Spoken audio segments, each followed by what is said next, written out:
आप सभी को फिर से स्वागत करता हूं यूजीसी नेट जेआरएफ 2023 दिसंबर एग्ज़ाम हिंदी पेपर का जेआरएफ अचीवर्स चैनल को। आप अगर इस चैनल के साथ जुड़ना चाहते हैं तो इस नंबर पे संपर्क करें। आज का हमारा विषय है चंद्रगुप्त नाटक और चंद्रगुप्त नाटक को अच्छी तरीके से समझेंगे। पहले उसका कुछ तथ्य देखेंगे, उसके बाद महत्वपूर्ण कथन और उसके बाद नाटक का पूर्ण सारांश जो है आज समझने की कोशिश करेंगे। तो चंद्रगुप्त नाटक किसने लिखा था, ये पहले सवाल हमारे मन में आता है। और चंद्रगुप्त नाटक जो है जयशंकर प्रसाद जी का महत्वपूर्ण नाटक है। जयशंकर प्रसाद जी ने जो कि 1931 ईस्वी में इसको रचना किया था या ये नाटक लिखा हुआ था। इसका कुल अंक जो है 4 अंक है। इसका कुल अंक अगर पूछा जाए तो आप बोलेंगे तो इसका 4 अंक है। तो 4 अंक में कितने दृश्य हैं ये जान रखना ज़रूरी है। इसका जो है 44 दृश्य है। इसके कुल 4 अंक है। पहले अंक में जो है 11 दृश्य हैं, दूसरे अंक में 10 दृश्य हैं, तीसरे अंक में 9 दृश्य हैं और चौथे अंक में 14 दृश्य हैं। ये आपको हर वक्त अपने दिमाग में रखना होगा कि चंद्रगुप्त नाटक के 4 अंक हैं और 44 दृश्य हैं। और 44 दृश्य के अंदर 44 दृश्य के अंदर पहला दृश्य होता है जो पहले दृश्य में 11 दृश्य हैं, दूसरे दृश्य में 10 दृश्य हैं, तीसरे दृश्य में 9 दृश्य हैं और चौथे दृश्य में हमको 14 दृश्य देखने को मिलता है। तो इस तरह से हम इस नाटक को देखेंगे। इसका कुल पात्र अगर पूछा जाए तो आप बोलेंगे कि 35 कुल पात्र हैं, 35 कुल पात्र हैं और उसमें 24 मेल पात्र हैं या पुरुष पात्र हैं और 11 जो है स्त्री पात्र हैं, मतलब फीमेल पात्र हैं। आगे की ओर बढ़ते हैं। इतिहास की 3 घटनाओं का यहाँ पे उल्लेख होता है। पहली घटना है अल्कसेंद्र आक्रमण, दूसरी घटना है नंदकुल की पराजय और तीसरा घटना है सेल्यूकस का पराभव। अगर चंद्रगुप्त नाटक में कितनी घटनाओं का जिक्र किया हुआ है अगर पूछा जाए तो आप बोलेंगे कि 3 घटनाओं का जिक्र किया हुआ है। पहला है अल्कसेंद्र का आक्रमण, दूसरा है नंदकुल का पराजय और तीसरा है सेल्यूकस का पराभव। आगे की ओर इस तरह से है कि नाटक का आधार क्या है, तो मौर्य सम्राट चंद्रगुप्त का इतिहास। ये मौर्य सम्राट चंद्रगुप्त जो है इसमें मुख्य नायक हैं। मौर्य सम्राट चंद्रगुप्त का इतिहास जो है इसमें वर्णन है। नाटक का विषय चंद्रगुप्त मौर्य के समय भारत का परिस्थिति का चित्रण हुआ है। जिस समय चंद्रगुप्त शासक थे उसी समय का यहाँ पे संपूर्ण वर्णन देखने को मिलता है। विदेशी आक्रमण का चित्रण जो कि सिकंदर और सेल्यूकस का आक्रमण विदेशी आक्रमण के तौर पर यहाँ पे वर्णन किया गया है। और इसके साथ साथ आंतरिक कूटनीतियों का चित्रण, मतलब उनके अंदर ही चंद्रगुप्त मौर्य जब शासन करते थे उस समय किस तरह से जो है आंतरिक कूटनीति हुआ करता था, किस तरह से आपस में बैर भाव को यहाँ पे प्रेजेंट किए हैं जयशंकर प्रसाद जी। 1931 का जो रूप यहाँ पे संपूर्ण रूप से वर्णन होकर के आता है। ये एक ऐतिहासिक नाटक है। इतिहास को आधार बना करके इस नाटक को लिखा गया है। विदेशियों से भारत का संघर्ष और उस संघर्ष में भारत की विजय की थीम उठाई गई है। जब विदेशियों का आक्रमण होता है तो भारतवर्ष का विजय यहाँ पे वर्णन होता है। भारतवर्ष किस तरह से विजय होकर के आता है, या चंद्रगुप्त मौर्य अपने समय के किस तरह से सुप्रसिद्ध राजा थे, उसके ऊपर यहाँ पे वर्णन किया गया है। किसके द्वारा किया गया है? जयशंकर प्रसाद जी के द्वारा वर्णन किया गया है। और इसमें कुल कितने अंक हैं? तो 4 अंक हैं। इसमें कितना दृश्य है? तो कुल 44 दृश्य हैं। पुरुष पात्र की मैं पहले जो है बोला था कि पुरुष पात्र कितने हैं? पुरुष पात्र जो है 24 है। तो 24 पुरुष पात्र को हम जो महत्वपूर्ण होंगे उनका ही यहाँ पे जिक्र होगा। ये जो है यूजीसी नेट के आधार पर हमने बनाया है और यूजीसी नेट को ही ध्यान में रख कर के नाटकों का विस्तृत अध्ययन यहाँ पे किया जा रहा है। पुरुष पात्र के अंदर पहले में आते हैं चाणक्य, जिनका कि दूसरा नाम है विष्णुगुप्त, जो कि मौर्य साम्राज्य का निर्माता है। दूसरे हैं चंद्रगुप्त, जो कि मौर्य सम्राट हैं। उसके बाद नंद, जो कि मगध राजा हैं। उसके बाद राक्षस, मगध का अमात्य है। बररुचि, कात्यायन, मगध का अमात्य है। मगध का अमात्य 2 हैं, राक्षस और बररुचि। सक्टार, जो कि मगध का मंत्री है। सक्टार कौन है अगर पूछा जाए तो बोलेंगे कि मगध की मंत्री है। उसके बाद अंबिका, जो कि तक्षशिला की राजकुमारी है। सिंहरण भी यहाँ पे एक पात्र हमारे सामने देखने को मिलता है। पर्वतेश्वर, जो कि पंजाब का राजा है। सिकंदर ग्रीक विजेता है। फिलिप्स, ये जो है इनका कोई जिक्र नहीं किया गया है। ये फिलिप्स आपको याद रखना है। और उसके बाद मौर्य सेनापति 13 में है एनिशा क्रीटिस, सिकंदर का सहचर हैं। 14 में है देवबल, नागदत्त, गणमुक्ष, मालव का गणतंत्र का पदाधिकारी हैं। इन सभी नाम को जो है आपको अपने मन मस्तिष्क में रखना पड़ेगा और इसको बार बार पढ़ने से ही ये याद रहने वाला है। तो आपको अपने नोट कॉपी में क्या करना है कि 1 2 3 4 दे करके सभी का नाम जो है लिख लेना है और उसको बार बार रिवाइज करना है, तभी जा कर के ये याद रहेंगे। उसके बाद का नाम है आपका साइबेट्रियस, जो कि मेगास्थनीज का यवन दूत है। उसके बाद गांधार नरेश, आफिक का पिता है। उसके बाद सेल्यूकस, जो कि सिकंदर का सेनापति है। उसके बाद दंडनायक एक तपस्वी है। इस तरह से ये हमने पुरुष पात्र के ऊपर चर्चा किया। अब चलते हैं स्त्री पात्र के ऊपर चर्चा करते हैं। स्त्री पात्र कितने हैं? स्त्री पात्र का मैं संख्या बताया था कि 11 स्त्री पात्र हैं। उनमें से प्रमुख हैं अलका, जो कि तक्षशिला की राजकुमारी है।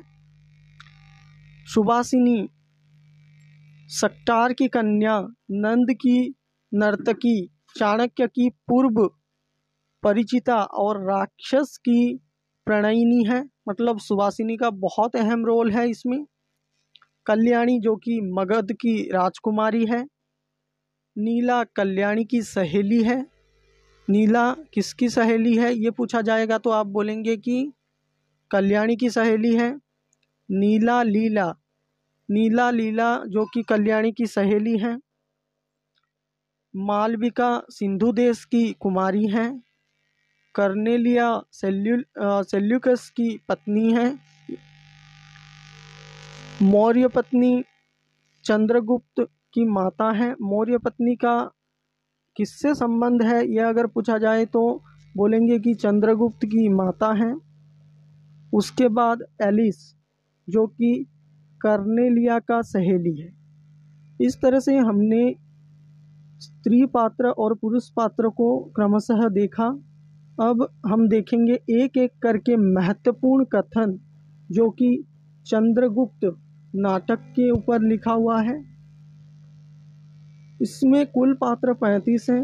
इनमें से कुछ पात्रों का हम जो है महत्वपूर्ण कथन देखेंगे और इसके ऊपर चर्चा करेंगे कि किस तरह से वो किस कथन अगर पूछा जाए एग्ज़ाम में तो हम किस तरह से उसका सही अनुमान लगा करके अपने आंसर को राइट कर सकते हैं। इसमें मैं सिर्फ महत्वपूर्ण कथन लिया हूँ और उस कथन के ऊपर हम चर्चा करेंगे। सिंहरण का कथन जो कि चाणक्य से कहता है सिंहरण कि मैं उसे जानने की चेष्टा कर रहा हूँ। आर्यव्रत का भविष्य लिखने के लिए कुचक्र और प्रताड़ना की लेखनी और मशी प्रस्तुत हो रही है। उत्तरापत के खंड राज्य द्वेष से जर्जर, शीघ्र भयानक विस्फोट होगा। तो ये किसका कथन है अगर पूछा जाए तो बोलेंगे सिंहरण जो कि चाणक्य को कहता है। नंबर 2 में चर्चा करते हैं हमारे चाणक्य का कथन जो कि वीर रुचि के प्रति है। त्याग और क्षमा, तप और विद्या। त्याग और क्षमा, तप और विद्या तेज और सम्मान के लिए हैं। लोभ और सोने के सामने सिर झुकाने के लिए हम लोग ब्राह्मण नहीं बने हैं। जो कि चाणक्य एक ब्राह्मण थे और उनका कथन इस तरह से है कि हमारी दी हुई विभूति से हम ही को अपमानित किया जाए, ऐसा नहीं हो सकता। अब केवल परिणति से काम ना चलेगा, अर्थशास्त्र और दंड नीति की आवश्यकता है। ये कथन चाणक्य का वीर रुचि के प्रति है। तीसरा कथन के ऊपर ध्यान देते हैं जो कि अलका का कथन। अलका कहती है सेल्यूकस को, मेरा देश है, मेरे पहाड़ हैं, नदियां हैं और मेरे जंगल हैं। इस भूमि के एक एक परमाणु मेरे हैं और मेरे शरीर के एक एक क्षुद्र अंश उन्हीं परमाणु के बने हैं। फिर मैं वहाँ जाऊंगी यवन। ये जो है अलका का सेल्यूकस के प्रति कथन है। चौथे कथन के ऊपर ध्यान देते हैं। चौथा कथन किसके प्रति है ये पूछा जाए तो आप बोलेंगे कि चौथा कथन जो है चाणक्य का कथन चंद्रगुप्त के प्रति है। चाणक्य का शिष्य जो है चंद्रगुप्त है और इसमें चाणक्य कहते हैं कि तुम मालव हो और यह मगध, यही तुम्हारे मान का अवसान है ना। परंतु आत्मसम्मान इतने से संतुष्ट नहीं होगा। मालव और मगध को भूलकर जब तुम आर्यव्रत का नाम लोगे तभी वह मिलेगा। क्या तुम नहीं देखते हो कि आगामी दिवस में आर्यव्रत के सब स्वतंत्र राष्ट्र एक के अनंतर दूसरे विदेशी विजेता से पददलित होंगे। ये कथन चाणक्य का चंद्रगुप्त के प्रति है। हम जब इसके बाद इस कथन के बाद नाटक की सारांश के ऊपर बात करेंगे तो आपको पूरी तरीके से समझ में आ जाएगा चंद्रगुप्त नाटक। तो बने रहिए और देखते हैं आगे की ओर। 5वें कथन में है, वह स्त्री जीवन का सत्य है जो कहती है कि जो मैं नहीं जानती वह दूसरे को धोखा देते हैं, अपने को भी प्रवंचित करती है। धधकते हुए रमणी वृक्ष पर हाथ रखकर उसी कंपन में स्वर मिलाकर कामदेव गाता है और राजकुमारी वही काम संगीत की तान सौंदर्य की रंगीनी लहर बनकर युवतियों के मुख में लज्जा और स्वास्थ्य की लाली बढ़ाया करती है। ये कथन सुवासिनी का है, ध्यान में रखें। उसके बाद रे पद्दलित ब्राह्मणत्व देख शूद्र ने निगड़वध किया, क्षत्रिय निर्वासित करता है, तब जल एक बार अपनी ज्वाला से जल, उसका चिंगारी से तेरे पोषक विश्व सेवक शूद्र और रक्षक क्षत्रिय उत्पन्न है हो जाता हूँ। क्विक मतलब ये जो है आपका चाणक्य का स्वागत कथन है। आगे की ओर चलते हैं 7वें कथन की ओर, जो कि मालविका का स्वागत मालविका का जो है कथन है। फूल हंसते आते हैं, सिकंदर गिराकर मुझको जाते हैं, आंसू से धरणी को भिगोकर चले जाते हैं। एक स्निग्ध समीर का झोंका आता है, विश्वास फेंक कर जला जाता है। क्या पृथ्वी तल रोने ही के लिए है? नहीं सेवक, नहीं, सबके लिए एक ही नियम तो नहीं। कोई रानी के लिए है तो कोई रोने के लिए है तो कोई हंसने के लिए। तो ये जो है मालविका का कथन है। मालविका का और एक कथन के ऊपर चर्चा करते हैं कि जियो प्रियतम, सुख जीवन बिताने के लिए, और मैं रहती हूँ चिर दुखी जीवन का अंत करने के लिए। जीवन एक प्रश्न है और मरण है उसका अटल उत्तर। ये जो है मालविका का कथन है, इम्पोर्टेंट है। और उसके आगे 9वां कथन, महत्वाकांक्षा का मोती निष्ठुरता की सीपी में रहता है। चलो अपना काम करो, विवाद करना तुम्हारा काम नहीं। अब तुम स्वच्छंद होकर दक्षिण पथ जाने की आयोजन करो। ये किसका कथन है? चाणक्य का कथन है चंद्रगुप्त के प्रति।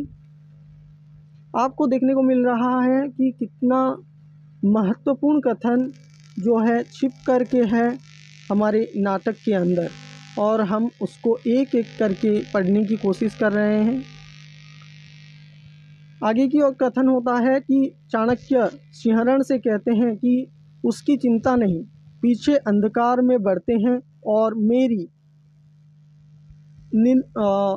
नितिलता भी उसी भांति विपत्तितम में लहलती होगी। हाँ, केवल शौर्य से काम नहीं चलेगा। एक बात समझ लो, चाणक्य सिद्ध देखना साधन चाहे कैसे ही हो। बोलो तुम लोग प्रस्तुत हो, जो कि चाणक्य का कथन है सिंहरण से। अब अलका का कथन देखते हैं। राज्य किसी का नहीं है, वह अनुशासन का है। भाई, तक्षशिला तुम्हारी नहीं और हमारी भी नहीं है। तक्षशिला आर्यवर्त का एक भूभाग है, वह आर्यव्रत का होकर रहे, इसके लिए मर मिटो। ये किसका कथन पूछा जाएगा तो आप लिख लेंगे कि अलका का कथन है। इस तरह से महत्वपूर्ण कथन चंद्रगुप्त का कथन। 12वां कथन हम देखते हैं। यवन सेनापति, आप कृतज्ञ नहीं होते, आपको सुरक्षित स्थान पर पहुंचा देना ही मेरा कार्य था। ये जो है चंद्रगुप्त का कथन है। अब चाणक्य सिकंदर से कहते हैं कि तुम वीर हो सिकंदर। चाणक्य सिकंदर से कहते हैं कि तुम वीर हो सिकंदर, भारतीय सदैव उत्तम गुणों की पूजा करते हैं। ये कथन जो है आपका चाणक्य सिकंदर से कहते हैं। उसके बाद प्रसाद जी ने विदेशी पात्रों के मुख से भी भारतीय गौरव का कथन कराया है। प्रसाद जी का यह एक अद्भुतपूर्ण कथन हमको देखने को मिल रहा है कि प्रसाद जी ने विदेशी पात्रों के मुख से भारतीय गौरव का कथन कराया है। भारतीय गौरव को रूपांकित किया हुआ है। कर्नेलिया जो कि एक विदेश पात्र है। कर्नेलिया का अरुण यह मधुमय देश हमारा शीर्षक गीत अत्यंत मार्मिक है। कर्नेलिया गाती है कि अरुण यह मधुमय देश हमारा, जहाँ पहुँच जान क्षितिज को मिलता एक सहारा, सरस तामरस गर्भ विभा पर नाच रही तरुशिखा मनोहर, छिटका जीवन हरियाली पर मंगल कुमकुम सारा, लघु सुरधनु से पंख पसारे, शीतल मलय समीर सहारे। इस तरह का जो है गायन करती है कर्नेलिया। और इसके साथ साथ हम आगे की ओर देखते हैं नाटक की सारांश के ऊपर बातचीत करते हैं। नाटक का सारांश हम अच्छी तरीके से देखने की कोशिश करते हैं, नाटक को समझने की कोशिश करते हैं। नाटक का सारांश तक्षशिला के गुरुकुल में युवकों के पारस्परिक वार्तालाप से प्रारंभ होता है। और यह चंद्रगुप्त नाटक का सारांश इस तरह से है कि नाटककार प्रसाद ने 325 ईस्वी से पूर्व की भारत की राजनीति को आधार बनाकर कथानक खड़ा किया है। और यूनान का सम्राट सिकंदर भारत पर आक्रमण करता है। ये आपको जानना होगा कि कौन सी सम्राट जो है भारत पर आक्रमण करने आता है। यूनान का सम्राट सिकंदर। सिकंदर जो है भारत पर आक्रमण करने आता है। भारत की उत्तरी सीमा पर पहला राज्य गांधार का होता है। पहला राज्य कौन सा है ये पूछा जाए तो आप बोलेंगे कि गांधार का राज्य है। और उसके साथ साथ गांधार का राजकुंभर जो कि अंबिक धन के लोभ से सिकंदर के साथ मिल जाता है। ये सिकंदर जब आता है तो धन के लोभ में आंबिक जो कि धन के लोभ में क्या होता है कि सिकंदर के साथ मिल जाता है। नाटक के इस घटना की सूचना सिंहरण, चाणक्य और अंबिक के वार्तालाप से होती है।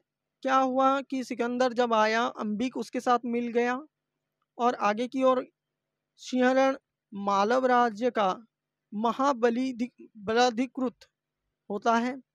उसने चंद्रगुप्त के साथ ही तक्षशिला के गुरुकुल के स्नातक की उपाधि प्राप्त की। सिंहरण किसने उपाधि प्राप्त की ये एक याद रखने की चीज़ है।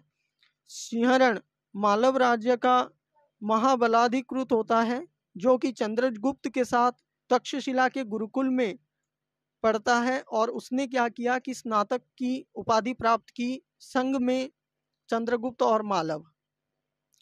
चाणक्य उस गुरुकुल के आचार्य होते हैं जहाँ पे चंद्रगुप्त पढ़ता है। उस गुरुकुल के आचार्य कौन है? चाणक्य। चाणक्य अपने गुरुकुल के स्नातकों को लेकर मगध के राजा के पास जाता है और वहाँ बौद्ध धर्म समर्थक राजा नंद के साथ विवाद बढ़ जाता है। मतलब चाणक्य का नंद वंश के साथ जो है दुश्मनी बढ़ जाता है। कारण चाणक्य को भरी सभा में अपमानित होना पड़ता है। चाणक्य को अपमान किया जाता है, नंद वंश के राजा अपमान करता है चाणक्य को। उसके बाद आगे की ओर देखते हैं क्या होता है। चंद्रगुप्त को भी वहाँ भागना पड़ता है।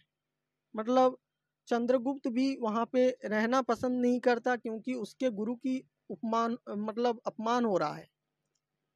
चाणक्य को देश की चिंता होता है। चाणक्य क्या करता है, देश की चिंता में डूबा हुआ है और वह एक और नंद वंश का नाश करने की प्रतिज्ञा किए होता है।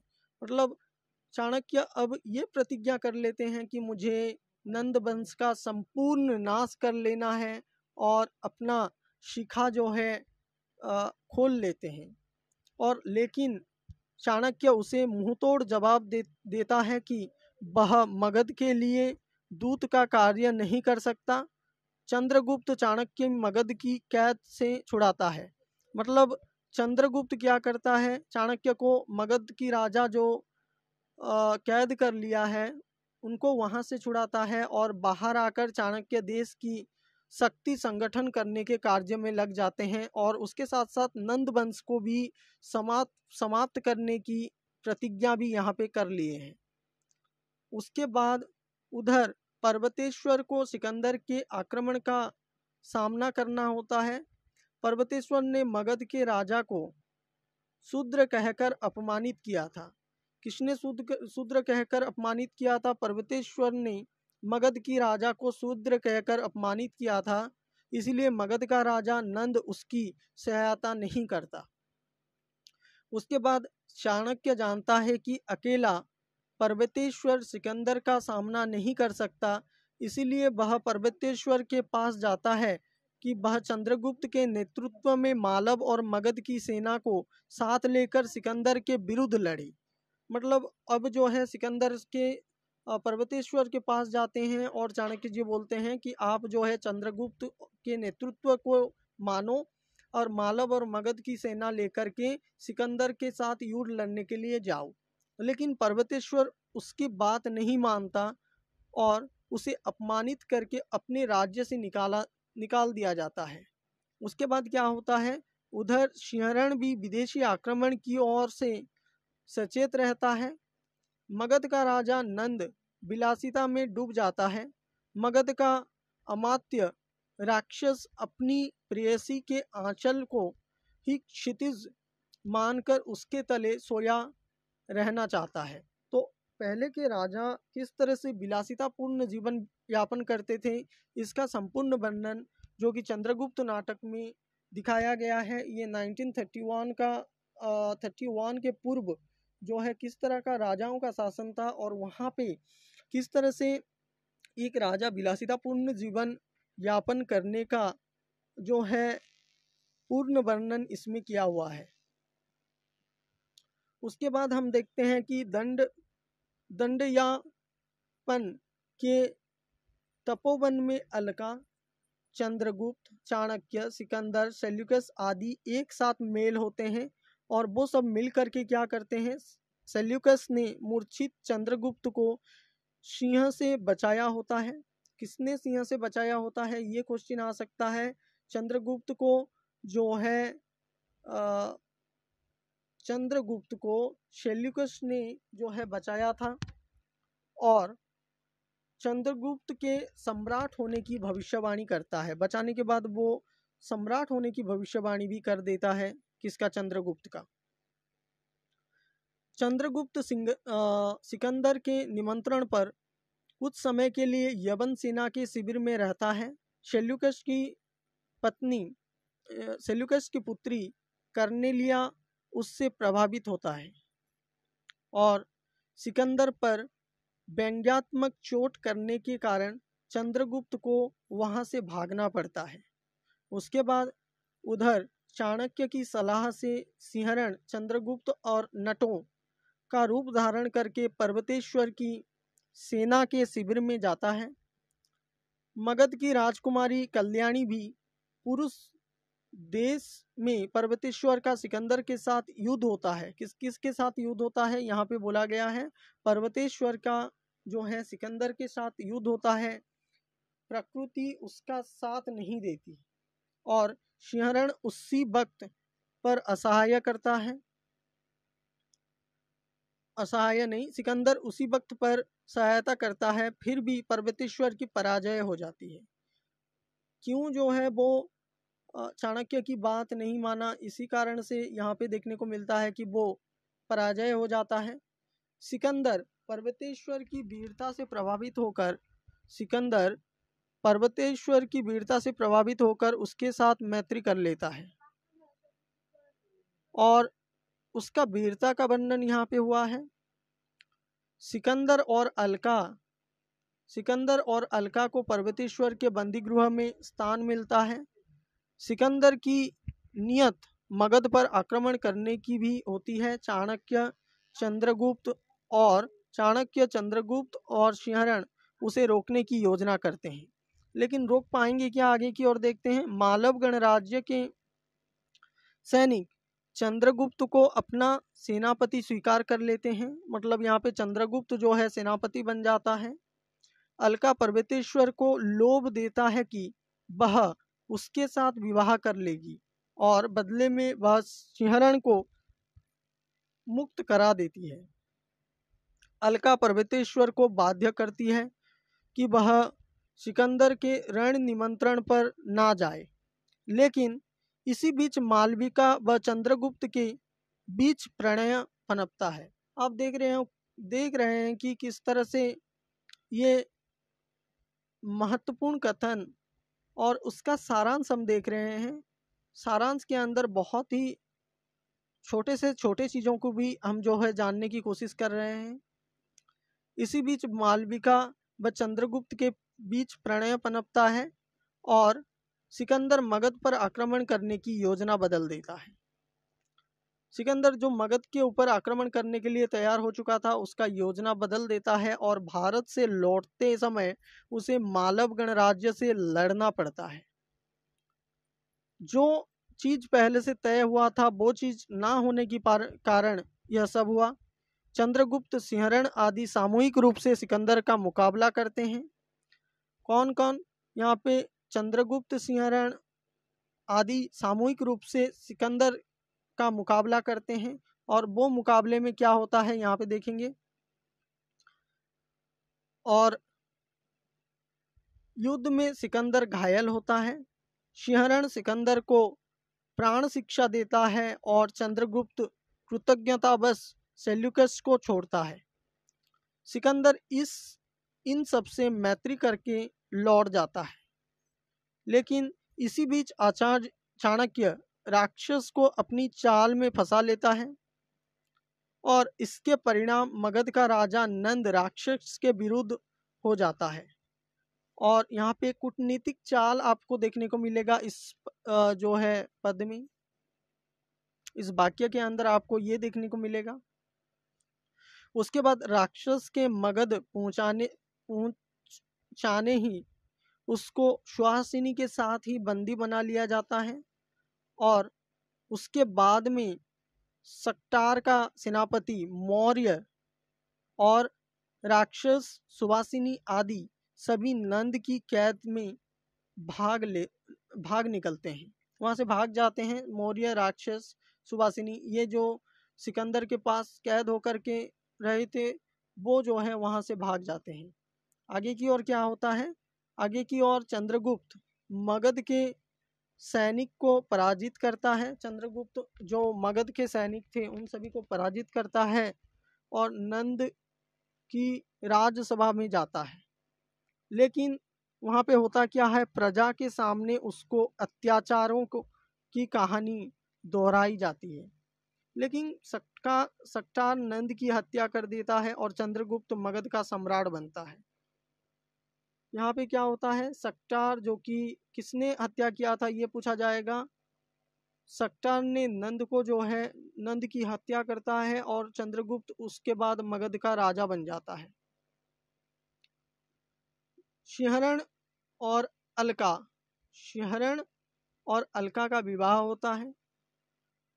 पर्वतेश्वर उसे, यहाँ पे पूछा जाएगा इम्पोर्टेंट जो है बना करके लिखें कि सिंहरण का जो है अलका से विवाह होता है और उसके पूर्व जो है सिंहरण ने यहाँ पे सक्टार ने नंद की हत्या किया। चंद्रगुप्त जो है मगध का सम्राट बना और पर्वतेश्वर इसे अपमान समझकर मरना चाहता है, किंतु चाणक्य उसे बचा लेते हैं।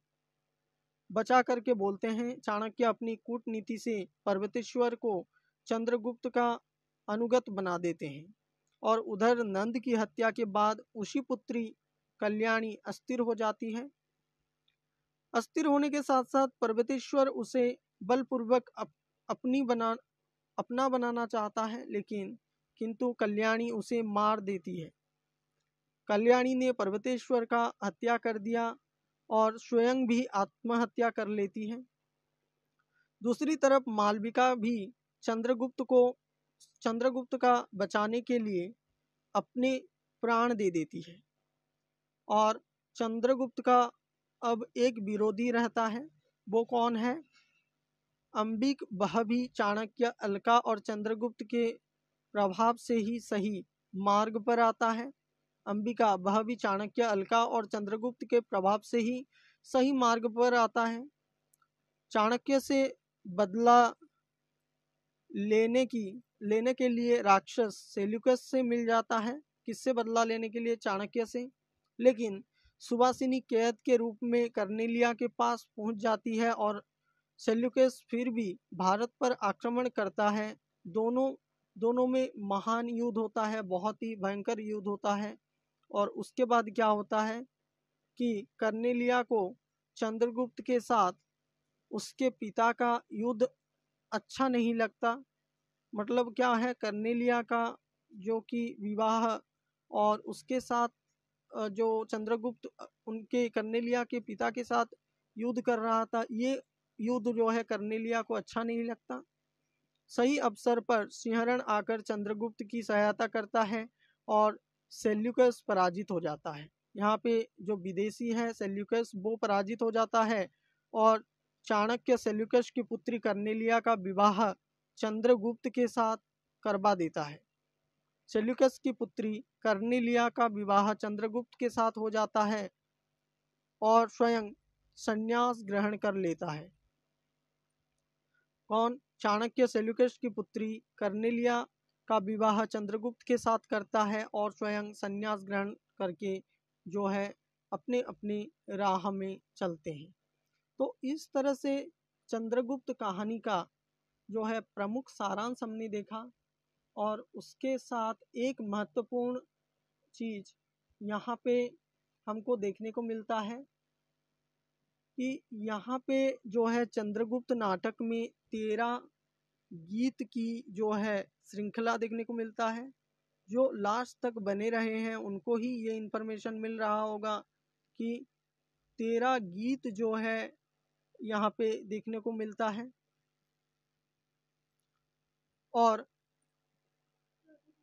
तीसरे और चौथे अंक में गीत हैं और पहले और दूसरे अंक में, पहले अंक में 2, दूसरे अंक में 3, पहले अंक में 2, दूसरे अंक में कितने गीत हैं? 3 गीत हैं। और तीसरे अंक में 1, तीसरे अंक में 1 गीत हैं और उसके साथ साथ चौथे अंक में 6 गीत हैं। चौथे अंक में 6 गीत हैं। इस तरह से मैं क्लियर करके आपको बता देता हूँ कहाँ पे कितना गीत है। इस तरह से हम देखें कि पहले से लेकर आखिरी तक जो है 13 ठो जो है गीत हैं। पहले अंक में जो कि 2 देखने को मिलता है, दूसरे अंक में हमको 3 गीत देखने को मिलता है, तीसरे अंक में 1 देखने को मिलता है और चौथे अंक में 6 गीत देखने को मिलते हैं। इस तरह से हमारा 13 गीतों का समाहार इस तरह से पदों के साथ साथ हमको देखने को मिलता है। तो आपको ये इन्फॉर्मेशन, अब इसको हम याद कैसे रखें? 2, 3, 1, 6 इस तरह से भी याद रख सकते हैं। 2316 इस तरह से भी याद रख सकते हैं। अगर इस तरह का इन्फॉर्मेशन आपको या चंद्रगुप्त नाटक के प्रति आप किस तरह से समझ पाए, मैं चाहता हूँ कि आपको ये पूर्ण रूप में समझ में आ जाए। आपको अच्छा लगा हो तो नीचे कमेंट बॉक्स में जा कर के अपना राय दे सकते हैं। और इस तरह से अगला नाटक हम अगले वीडियो में लेकर के आएंगे। और उसके साथ साथ हमारा अंधेर नगरी, भारत दुर्दशा और स्कंदगुप्त नाटक कंप्लीट भी हो चुका है। आपको अगर वो देखना है तो आप इस चैनल का या इस वीडियो का डिस्क्रिप्शन में लिंक मैं दे दूंगा, वहाँ पे जा कर के आप देख सकते हैं। और इस तरह का वीडियो अगर आप पाना चाहते हैं तो लाइक, शेयर एंड सब्सक्राइब करना ना भूलें। और तब तक के लिए रुकते हैं और आगे की ओर हम जो है दूसरे नाटक पर चर्चा करेंगे अगले वीडियो में। तब तक के लिए धन्यवाद।